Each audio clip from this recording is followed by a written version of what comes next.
from NJ.com. This is Talk is Cheap, a New York Giants podcast. We're talking Big Blue football all year round.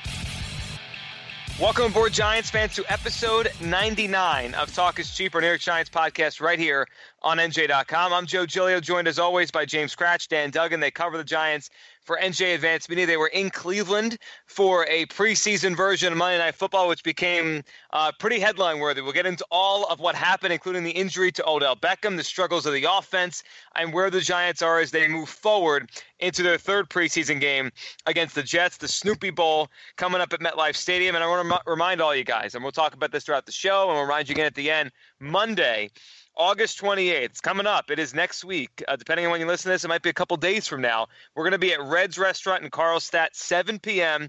We're going to be doing live episode number 100 of this show. Jonathan Casillas, New York Giants linebacker, will be there with us on the show. It's going to be a lot of fun. We have tickets to give away, 2 games this year, a couple pairs. So come out and join us, and we'll see. We'll see what the conversation, James, is on Monday.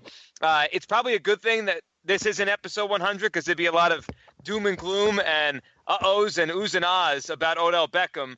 Maybe on Monday everything feels a little better for Giants fans. But, man, you were in Cleveland on Monday.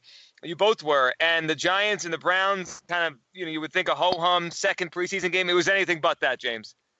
Yeah, I think time kind of froze for Giants fans and the Giants for a second there. Obviously, look, I think – the ESPN report today, Ben McAdoo said Odell Beckham Jr. has an ankle sprain. Really wouldn't go into specifics about how serious it is, what type of sprain it is, only just saying he's day-to-day. I think Giants fans have to be happy that it seems like the season-wrecking injury is off the table. Maybe Odell ends up missing a regular season game or two. Obviously, the ESPN report, I guess late Tuesday night, that's a possibility. But at the same time, I think that Giants fans would take that over the alternative, which is what it looked like it could have been right when the hit first happened on Monday night. So 18 days that we're taping this on a Wednesday until the Giants open up in Dallas against the Cowboys. And I have a feeling it's going to be kind of 18 days of up and down, or will he, won't he play? But for now, it looks like the Giants have avoided a true disaster. And now they just have to see how much damage there actually will be. Yeah, it did. And when it first happened, Dan, when I first saw the replay and I saw Twitter start going crazy, I saw it at first and I said, uh-oh, that looks really bad. And then I looked at it again, and it feels like Odell's really lucky that he didn't plant his foot, that he really wasn't solidly on the ground. He just was coming down as the hit got there, because that's the kind of hit, we've seen it before. That could really do a lot of damage. It seems like he lucked out here. Yeah, 100%. Because, you watch some of those slow motion replays, and if you just watch the helmet shoulder hit Odell, right around the knee, that's torn MCL, maybe ACL. You see that a million times. But then as you look a little closer, like you said, the foot didn't catch in the turf. If that foot had planted, we're having a totally different discussion today. He definitely got a little fortunate that it, maybe grabbed a little bit, and that's why he's dealing with probably a high ankle sprain, or at least some sort of ankle sprain. McAdoo didn't even say he has an ankle sprain. He said he has an ankle. So that was some great clarification there. But yeah, no, definitely dodged a bullet. And I think, Landon Collins kind of said this, and Odell sort of does have this sort of, mythic reputation with his athleticism. Maybe another guy's a little stiff for his leg does get caught. Maybe it is something about him being a freak athlete. Because other than that hamstring injury he had, coming into the rookie season, the guy has been remarkably healthy. So I think there's probably something to the fact that he's just one of these guys whose body is able to withstand a blow that most people couldn't. But yeah, definitely a big time bullet dodge. Yes, now there is a report he could miss the opener. I think any injured player could miss the opener. Let's see when we get a little closer. Like James said, it might be 18 days of kind of will he or won't he. They're not going to come out and say today that he will or won't. It's going to be a process. McAdoo said they'll see how he responds to treatment. I think you can sign off on these last 2 preseason games. There'd be absolutely no reason to rush Odell back out there for Saturday's game against the Jets, and there's really no way he'd play the 4th preseason game anyways. So I think, we'll find out a lot closer to the opener. The fact that he hasn't already been ruled out with some catastrophic injury, as James said, that's a big takeaway, and that's the good news for the Giants today. It is the good news, yeah, and you're right about him, maybe just the kind of athlete he is, that maybe that's part of the reason why he was able to escape this. James, the big story was Odell. It will remain Odell as we try to figure out if he's going to play or not in week 1. I'm sure next week when we're at spreads and as the next couple of weeks go on, more information will come out. Do you expect to see him again this preseason, or you think we're done now? We won't see him again do much of anything until whatever game he plays in? Oh, yeah, I think we're definitely done now. I mean, I know McAdoo didn't want to come out and say it on Monday night. He did the whole, well, if he can play, he'll play thing. But, I mean, there's such a short week between now and the Snoopy Bowl 7, MetLife on Saturday, and then he wasn't going to play in the fourth preseason game anyway. I think it's been determined since last year that he wasn't going to play in that game. So I don't see how he's going to get on the field at all the remainder of the preseason. The next game he's going to play is going to be when, regular season, whether it's week 1, week 2, whenever. I think the big thing with Beckham now is just going to be a lot of analyzing of what does he do at practice. Where is he? Do you see him in practice? Is he on the side? Does he go through warm-ups? That's going to be all the stuff that we kind of read into. And I will say this. I don't think Ben McAdoo, the way he's talked about this Beckham injury, is really all that much different than the way he talked about the Sterling Shepard injury. I just think that Shepard, it was kind of a fast track. He was back from his injury scare pretty quickly, so no one really it wasn't any of this, is he or won't he play thing. But I don't think we're going to see Odell again in the preseason. I think it'll be regular season, and just to be determined when that is. Before we get into the rest of the game and how the offense looked, and I know there's still a lot of concern about the Giants' offense and what they're going to be, Dan, are you at the point where you think the NFL just has to make a change here? I mean, every year this happens, and Odell Beckham's just the latest example, but every year there's a star player, someone everyone wants to watch during the regular season, and he gets hurt or there's an injury scare. And I can't believe we're still doing 4 preseason games for 16 regular season games. You guys, you cover it and you're at these games. I'm watching most of these things on TV, and there's no feel to them. There's no reason for 4. What do you think about this? Yeah, I mean, it's a sticky thing. I mean, I think Goodell has been saying lately he'd like to go to 3 preseason games, but of course the trade-off is then 17 regular season games, and then even I think a few years ago there was talk about just 2 preseason games and 18 regular season games. It's a tough call because I think they do need some sort of live action. Maybe all these joint practices teams have been doing more and more recently can replace some of the actual preseason games. That might be a solution. I mean, college football. They don't do exhibition games. I mean, granted, maybe the first week for a lot of the power conference teams, those are basically exhibition games. But yeah, 4 definitely seems too many. But then also you need to give these young guys who are going to shape out the end of your roster, who are undrafted or free agents or guys you haven't seen in game action. There's value to seeing them play. So it's just this constant kind of push-pull where it has some value, but you obviously don't want to see a major injury to a star player in a game that means nothing. And that's why coaches always have to juggle how much you're going to play guys. I don't know. I'm glad I guess I don't have to make that decision because I do think that you couldn't just do away with the preseason. Could they cut it back? Sure, but at the same time, you're still going to play Odell, a little bit, and you just, basically cross your fingers if you're the Giants and hope something like Monday night doesn't happen. And again, it seems they avoided something serious, but there was definitely some panic, when he went down, and I think that's just kind of unavoidable. It's kind of a part of football. One thing I would say about the preseason, I've always kind of advocated this, is why don't you make, obviously the 3rd preseason game is the dress rehearsal. I don't understand why the teams don't maybe give the leagues don't give the teams some flexibility to determine, how they're going to go in the preseason game. What I mean by that is you look at high school football, you have 10-and-10 scrimmages, quad scrimmages, controlled game scrimmages, and we're seeing these joint practices, and I think those are going to become pretty popular just because you can kind of have a little bit more control on the contact and how things go.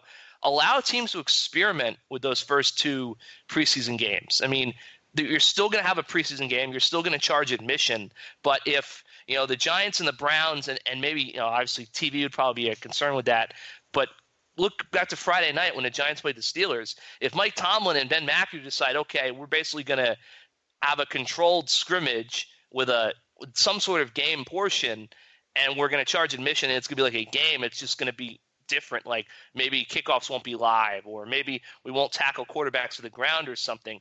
I think that's the same thing. They're still going to get the work in, and the fans are still going to be entertained. I'm sure there's 1,000 reasons why this isn't possible, but I think it would just be worth something to let teams experiment with those first 2 preseason games. Then you've got your dress rehearsal, which is a real game, and then you've got your 4th game, which is already basically just used for the reserves anyway. I don't think it's crazy. I mean, you mentioned television, and I think they would probably have the biggest issue because they try to broadcast these things as games and sell them as games. But from the fan perspective in the building, guys, I was down in Philadelphia a couple weeks ago. They had one of their open practices at the Lincoln Financial Field. They had 36,000 people, and it was just practice, and they didn't even hit that day. I think NFL fans will go out and watch. Like what you described, James, I think if you have it in a stadium, people will go and watch that, even if it is in a game. I think the TV would probably be the biggest issue. Dan, you think they could do something like that with changing up the first couple of weeks? I don't think it's crazy to think about, just to maybe change the status quo, because it's a weird dynamic every summer. Yeah, I mean, I guess so. It's just, obviously money is going to kind of drive the bus, as it always does in pro sports in the NFL. So yeah, would the same amount of can you charge season ticket holders? I mean, that's obviously where they make their money. It's not as if these stadiums are full for the preseason games, but people still have to pay for the tickets if you have season tickets. So it's tougher to sell, I think, for the practices. So like I said, I just think it's a tough thing, and I don't know if the three of us can figure it out, because obviously a lot of people have been trying to come up with something here, and like I said, it's just Goodell wants to maybe cut back, but then you're going to add a regular season game, so then the Players Association is going to ask for something in exchange for that, and as we all know, a big labor battle is coming down the pike again. I'm sure this will be part of it. Part of the negotiation will be maybe changing out preseason for regular season. This idea of the kind of more of a joint practice situation might be a solution, but again, it's a physical sport, and the safety, I can't even remember his name, Buddy Calhoun or whatever it is. He's trying to make the team, so he can't really lay up there in that situation. He can't just play two-hand tag with Odell, because he has to show the coaches that he can make a play like that in the game. So it's just it's a dangerous sport, and like I said, you just hope that a star player doesn't get injured. Yeah, you do. And obviously for the Giants, they're lucky that Odell Beckham is seemingly past the worst of this, and we'll see when we get him on the field again to watch him. James, the rest of the Giants offense, with Odell, without Odell, again, is the story. They go through the second preseason game, looking forward to the third one, and the offense and its just inability to click, I think, is a story again for the Giants, and they have a lot of talent out there. The offensive line we know is an issue. What did you take away from the game against the Browns, and do you feel better about that unit or worse now? I don't know how you can feel better about the offensive line.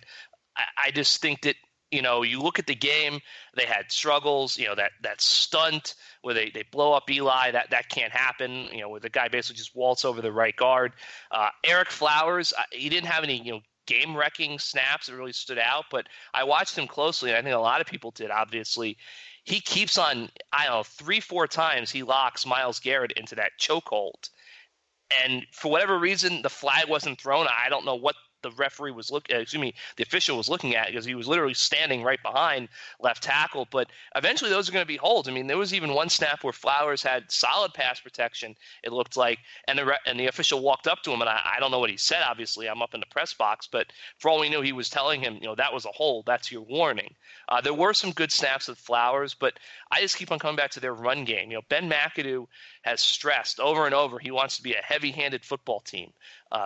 I don't really know what the definition of heavy-handed is, but running the ball effectively has to be in there somewhere.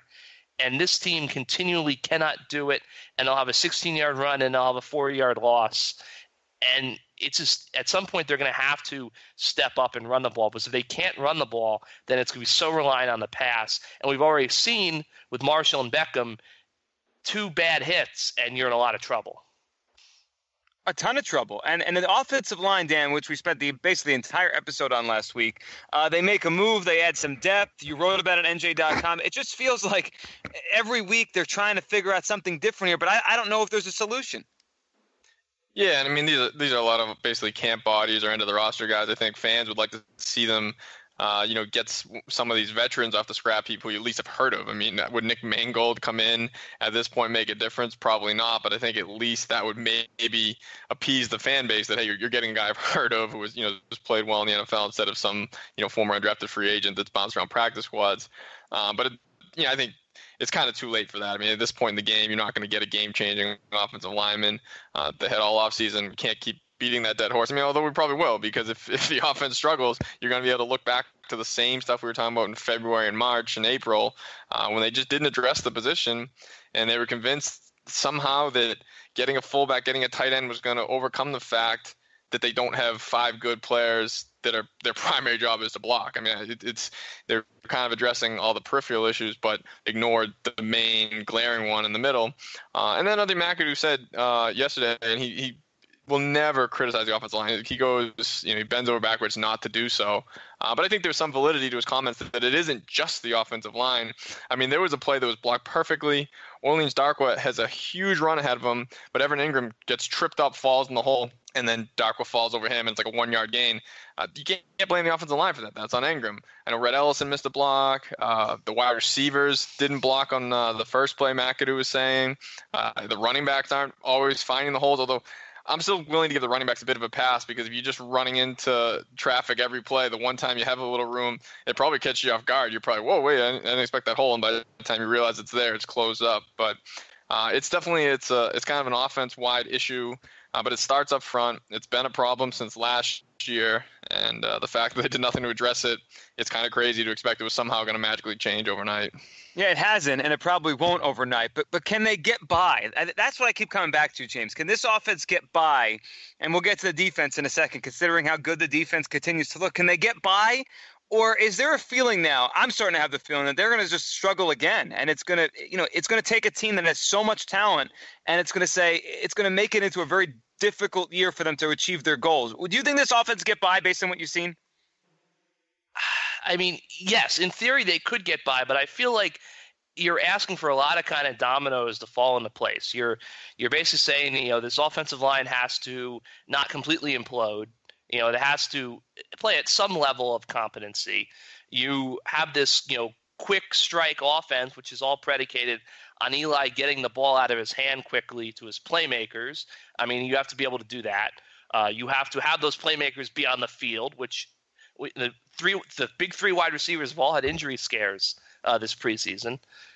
So obviously that's something. It's football. It's a contact game. You have to have some semblance of a running game to keep defenses honest and some ability.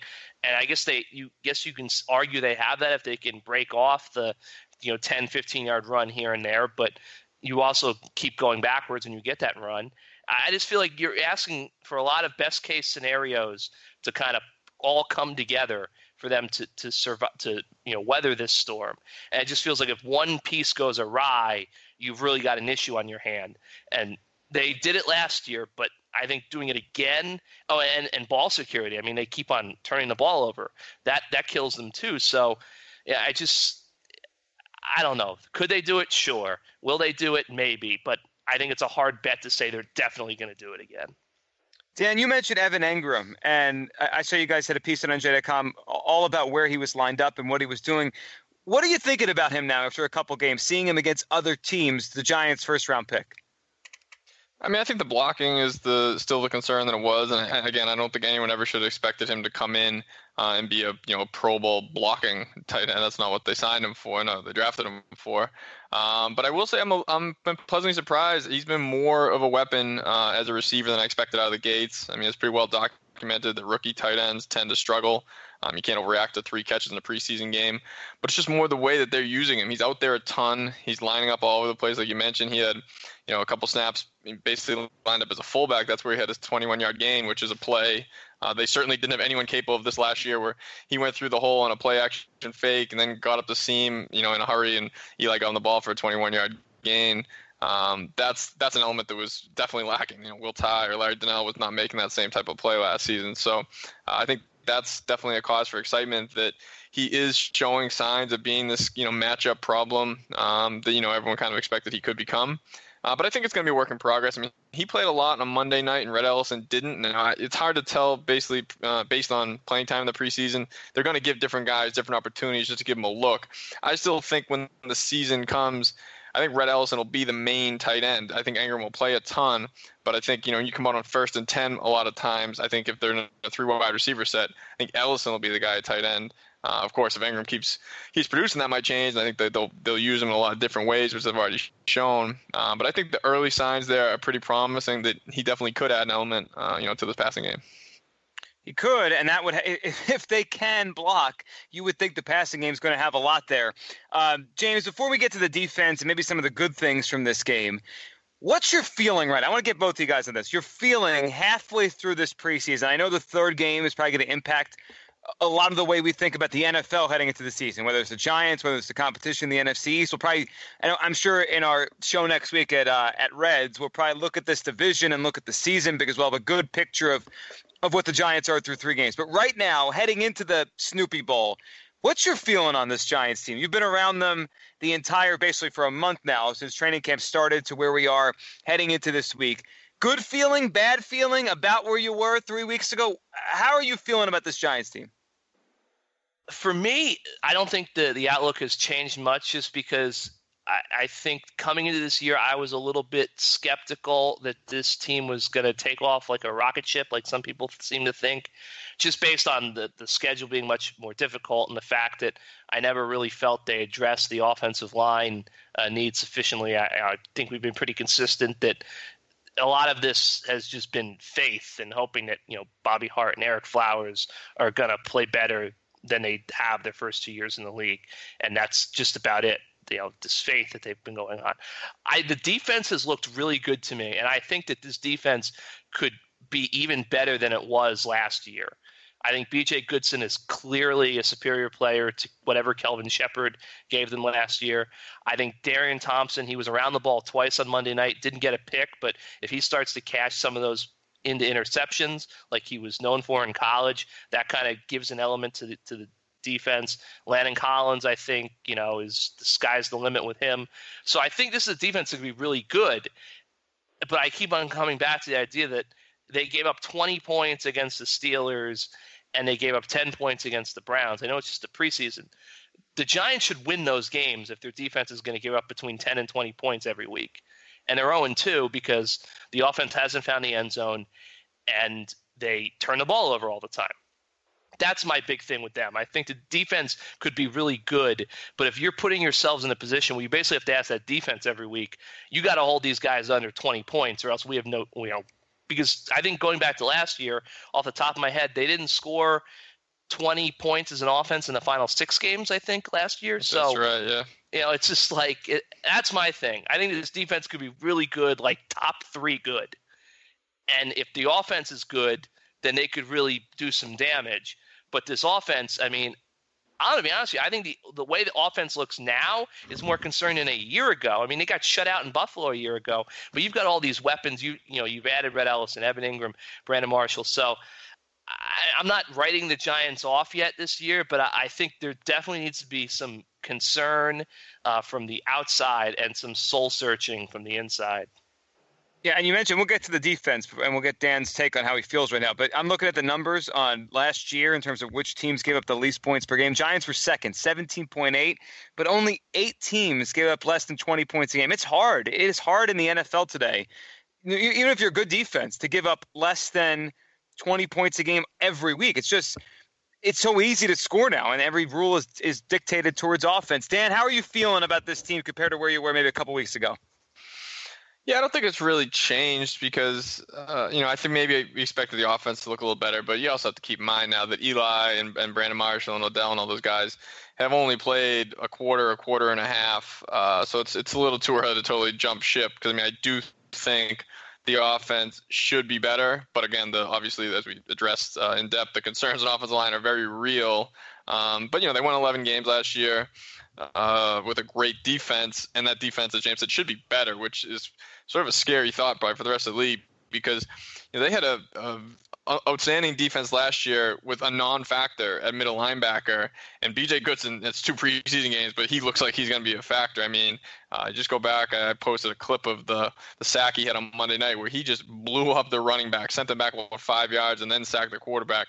That's a play the Giants haven't seen from a middle linebacker in quite some time, so a ton of a reason for excitement there. So yes, I think the offense is probably going to scuffle most of the season maybe, and maybe it won't be as good as we expected when everyone got excited about the new weapons they added because, again, at the end of the day, if you can't run the ball and you can't protect the passer, it's going to be tough to score in this league.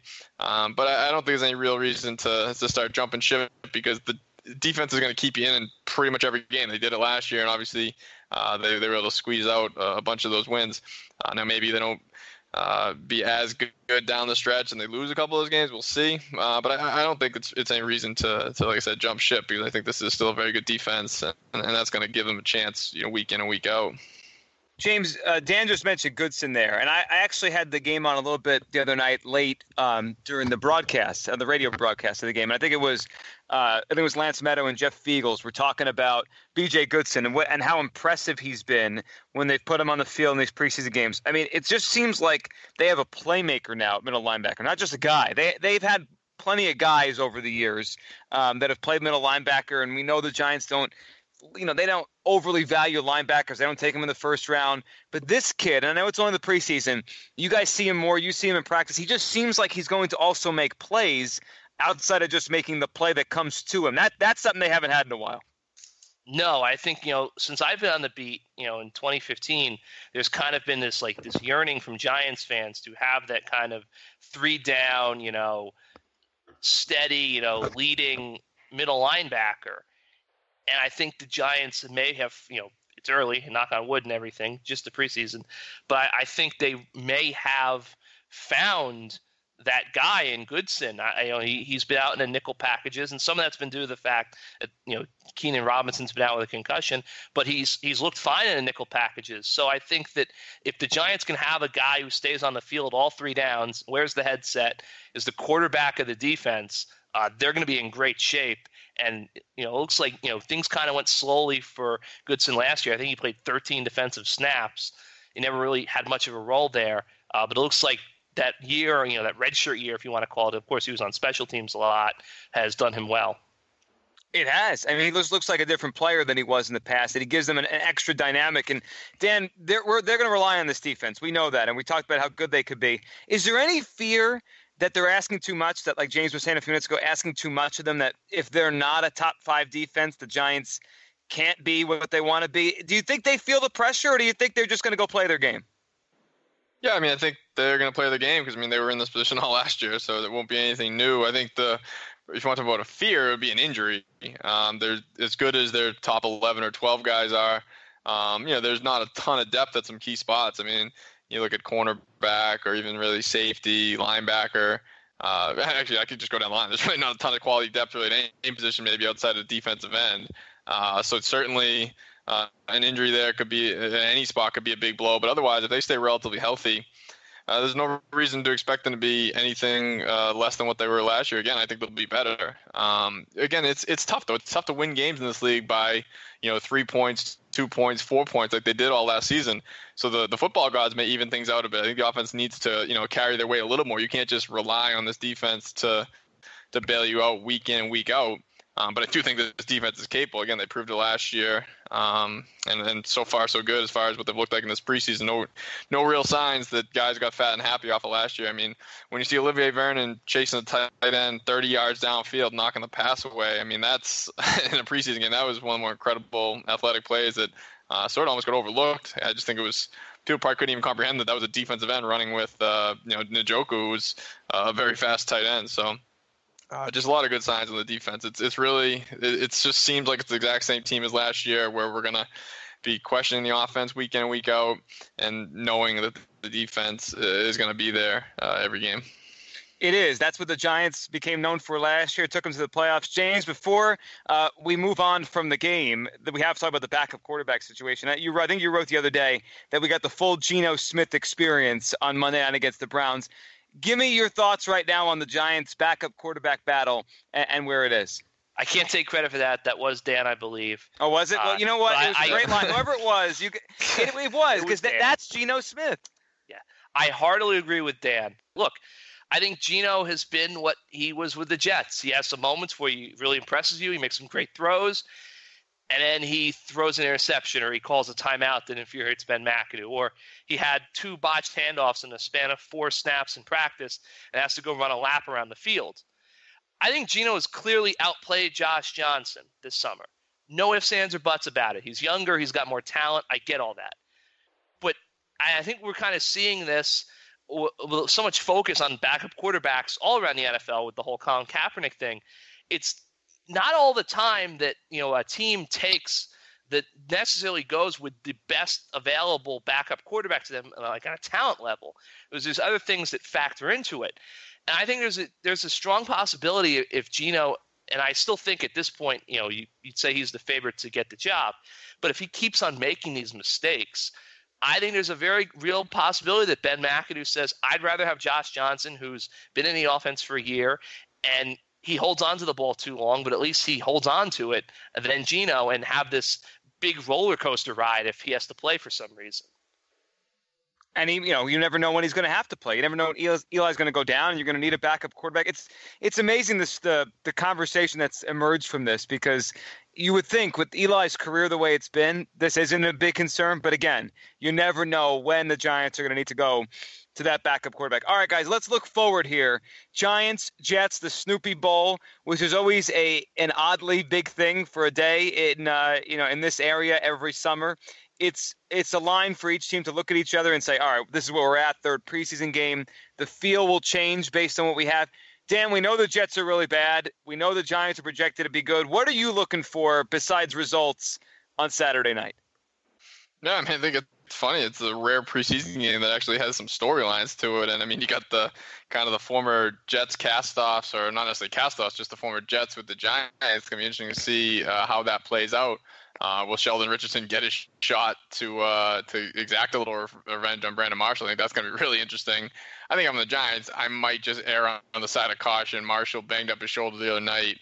I might just hold him out. I don't know if it's worth the risk. There might be someone on the Jets who wants to kind of make a name for himself in that locker room and take a cheap shot at Marshall. And if you're the Giants, you certainly can't afford that. So I would strongly consider just holding him out and avoiding that altogether. But if he does play, that's certainly going to be something to watch. If he comes across the middle or whatever it may be, he certainly has a few guys, at least with Sheldon, that don't love him over there. The Geno factor, him going back against his old team. Now it'll be interesting to see, because he got so many snaps against the Browns on Monday night. Do they reverse and give Josh Johnson the majority of snaps? I don't know. Ben McAdoo doesn't tip his hand on that type of thing, so that'll be interesting to see. But you would still think Geno's going to get some playing time, so him going against his old team certainly be interesting.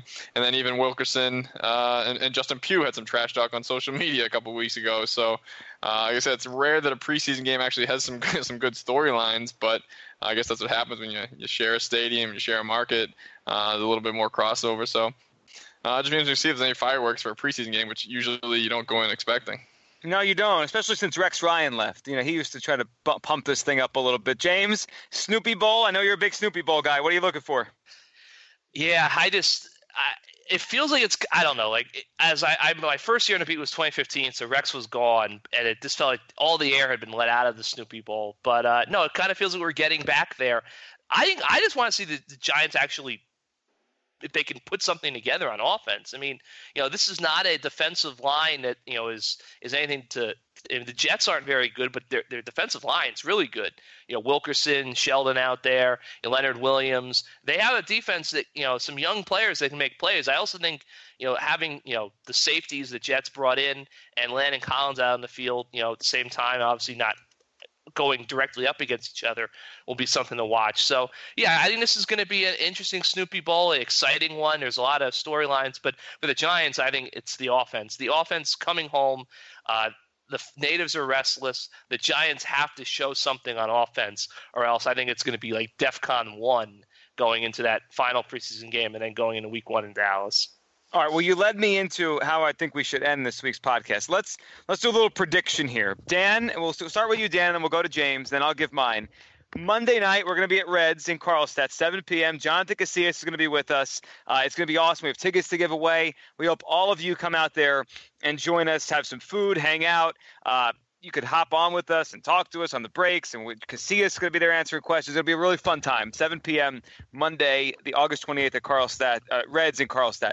Dan, what is our lead topic on Monday night? Give me a prediction. It could be based on something around the league. It could be based on what you think is going to happen, Giants-Jets. What do you think we're leading with Monday night?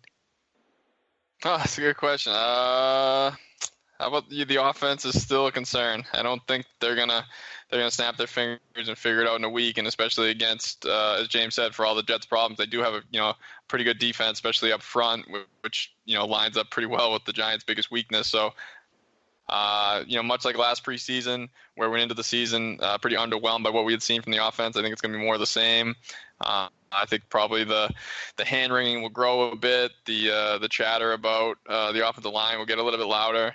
So I would not be surprised if that is kind of the big topic coming out of Saturday night. James, what do you think? Monday night, we're sitting there at Reds in Carlstadt, 7 p.m., a live podcast. How are we starting this thing? I don't know. Maybe we'll ask John if the defense could just hold teams to 9 points a game. Maybe that could work. I agree with Dan. I think the offense, I would not rule out seeing a little bit of progress on Saturday against the Jets, especially since I think their backs are going to be kind of against the wall. But I don't think everything – it's not like they're going to go out there and, see, I guess what Giants fans are looking for, I think, is just one of those drives where the first-team offense gets down there and they go right down the field and they score a touchdown. I mean, even if they struggle in the next 2 or 3 or 4 drives, I just think if there's one moment in this preseason – where they can just go right down the field and it looks like it's supposed to look, I think people will feel a lot more relaxed. But I'm doubtful that we'll see that on Saturday. Yeah, I'm kind of on the same theme as you guys. You guys mentioned how good the Jets' defensive line is, probably the few strengths in that team. I could just see full-blown panic, even if it's not an awful performance from the whole offense. If that line struggles, that first-team line, the first half against the Jets' defensive line, it's going to be some panic among Giants fans on what they're going to do up front. But we'll be there at Reds in Carlstadt, 7 p.m. on Monday, 100th episode of this show. I'm excited to do it. John Casillas will be with us. You guys, too. Some tickets to give away. James, enjoy the Snoopy Bowl, and I'll see you Monday night. You got it, Joe. Thank you. I will see you as well Monday night. Dan, have a good week. See you Monday night at Reds. Sounds good. Looking forward to it, Joe.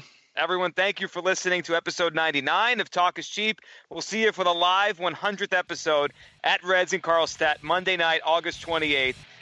And we'll do it, and, of course, we'll have it right here on NJ.com.